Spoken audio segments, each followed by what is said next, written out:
Holes, Chapter 16. As Stanley entered the rec room, he could hear X-Ray's voice from all the way across the room.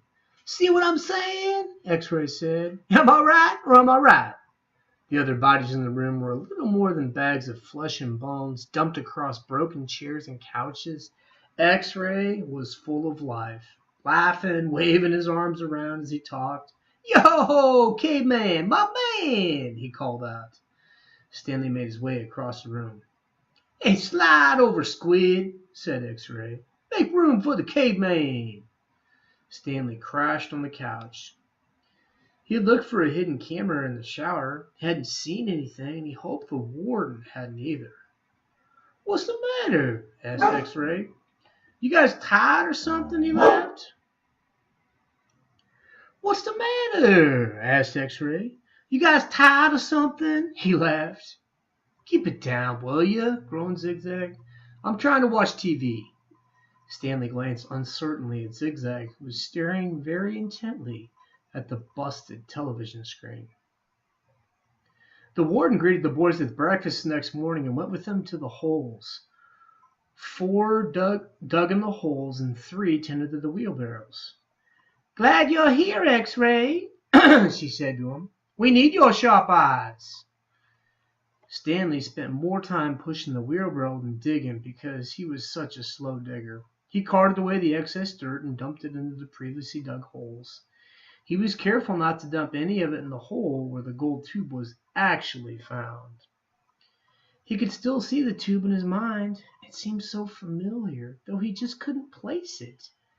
He thought it might have been a fancy gold pen.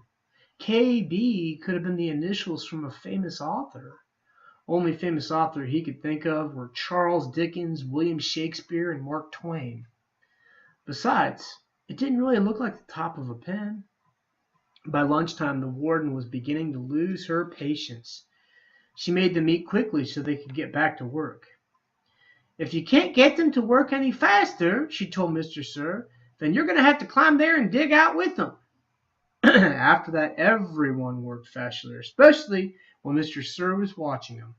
Stanley practically ran when he pushed his wheelbarrow. Mr. Sir reminded him that they weren't in the Girl Scouts. They didn't quit digging until after every other group had finished.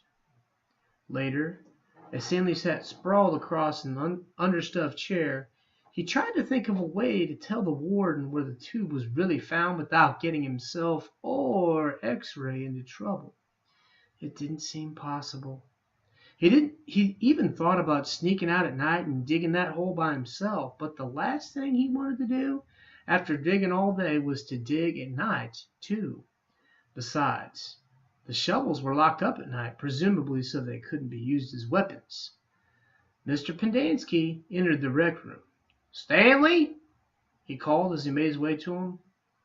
"His name's Caveman," said X-Ray. "Stanley," said Mr. Pendanski. "My name's Caveman," said Stanley. "Well, I have a letter here for someone named Stanley Yelnats," said Mr. Pendanski. He turned over the envelope in his hands. "It doesn't say Caveman anywhere." Thanks," Stanley said, taking it. It was from his mother. "Who's it from?" Squid asked. "Your mother." Stanley put it in the big pocket of his pants. "Aren't you going to read it to us?" asked Armpit. "Give him some space," said X-Ray. "If Caveman doesn't want to read it to us, he doesn't have to. It's probably from his girlfriend." Stanley smiled. He read it later, after the other boys had gone to dinner. "Dear Stanley, it was wonderful to hear from you.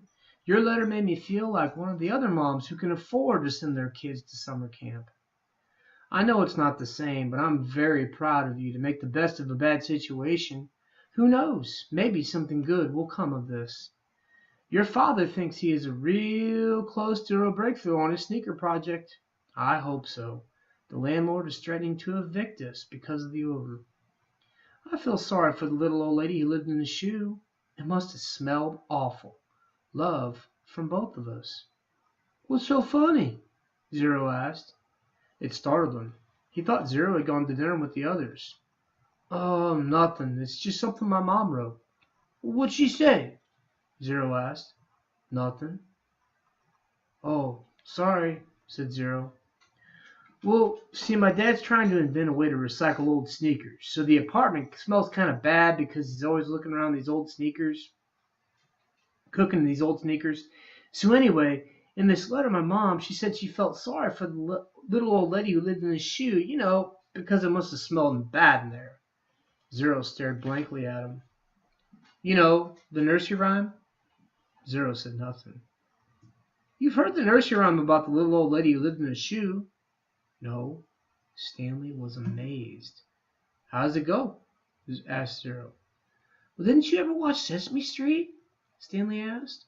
Zero stared blankly. Stanley headed on to dinner. He would have felt pretty silly reciting nursery rhymes at Camp Greenlight. Chapter 17. For the next week and a half, the boys continued to dig in and around the area where X-Ray had supposedly found the gold tube. They widened X-Ray's hole as well as the holes armpits and Squid had been digging until the fourth day when all three holes met and formed one big hole. As the days wore on, the warden became less and less patient. She arrived later in the morning and left earlier in the afternoon.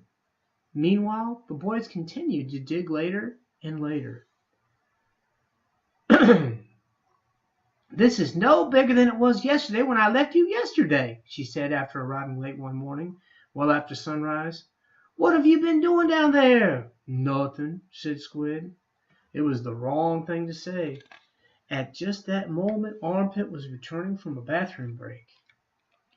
How nice of you to join us, she said. And what have you been doing? I had to, go. The warden jabbed Armpit with their pitchfork, knocking him backward into the big hole. The pitchfork left 3 holes in the front of his shirt and 3 tiny spots of blood. You're giving these boys too much water, the warden told Mr. Pendanski. They continued to dig until late in the afternoon, long after all the other groups had finished their day. Stanley was down in the big hole along with the other 6 boys. They had stopped using the wheelbarrows. He dug his shovel into the side of the hole. He scooped up some dirt and was raising it to the surface when Zigzag's shovel caught him in the side of the head. He collapsed. He wasn't sure if he passed out or not. He looked up to see that Zigzag's wild head was staring down at him.